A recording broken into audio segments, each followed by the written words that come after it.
Atas dasar apa mereka melakukan kelalaian seperti itu?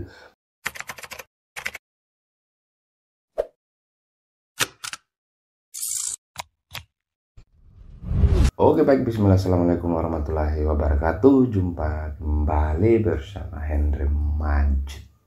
Konten kami kali ini, kami akan membahas mengenai kecurangan KPU atas Pilpres 2024 yang dengan secara terang-terangan dilakukan oleh mereka, baik komisioner maupun orang-orang yang berada di bawah hierarki KPU. Kita melihat, kita menyaksikan bahwa akhir-akhir kemarin seharusnya kalau kita yang berpikir, seharusnya kalau kita yang mempunyai nalar, seharusnya kita yang mampu mengkaji secara logika apa yang dilakukan oleh pihak KPU, mungkin kita akan mengatakan bahwa KPU telah melakukan satu langkah kecurangan yang nyata untuk memenangkan salah satu pasangan. Jadi apa yang dilakukan oleh KPU, oleh komisioner KPU sendiri terhadap surat suara yang sudah tercoblos di Taiwan, dan mereka dengan enteng, mohon maaf, katanya ada kelalaian, katanya ada satu langkah yang tidak disadari, dan mereka mengharapkan minta maaf kepada seluruh masyarakat Indonesia. Wah, kok bisa?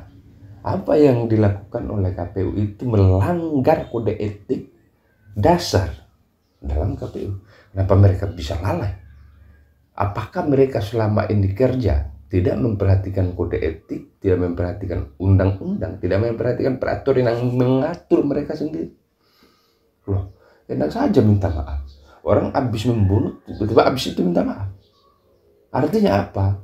KPU mempunyai satu elemen penting untuk memenangkan salah satu paslon. Dan kita tahu siapa yang dimenangkan oleh pasangan, oleh KPU.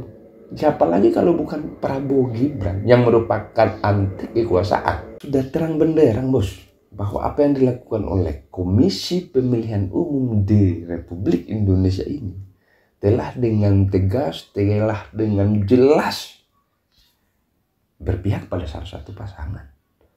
Saya belum mendapatkan klarifikasi resmi dari KPU terkait surat suara di Taiwan yang sudah dikirim dari sekarang, dan katanya sudah dicoblos lebih awal. Apa yang menjadi dasar utama dari KPU sehingga sudah mengirimkan surat suara?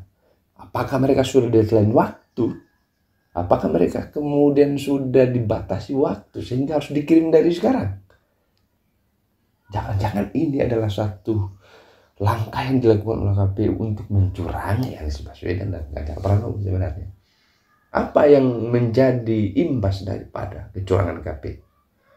Kalau KPU itu curang dan memihak pada salah satu pasangan, ya kita sebut saja Gibran, Prabowo dan Gibran, yang merupakan titipan daripada Presiden Republik Indonesia yang hari ini menjabat. Maka yang akan dirugikan secara politik, ya, adalah pasangan nomor urut 1 dan nomor urut 3, yakni Anies Baswedan, Caimin, dan Ganjar Mahfud MD.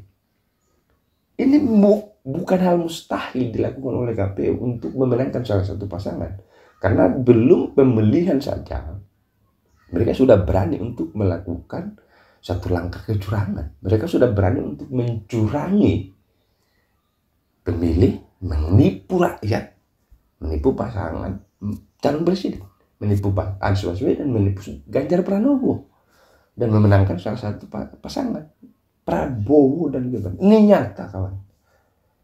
Saya belum mendapatkan klarifikasi resmi bahwa mereka minta maaf atas kelalaian mereka. Ya, semua orang bisa lakukan itu, tapi ini sudah tercium, ini sudah terbukti.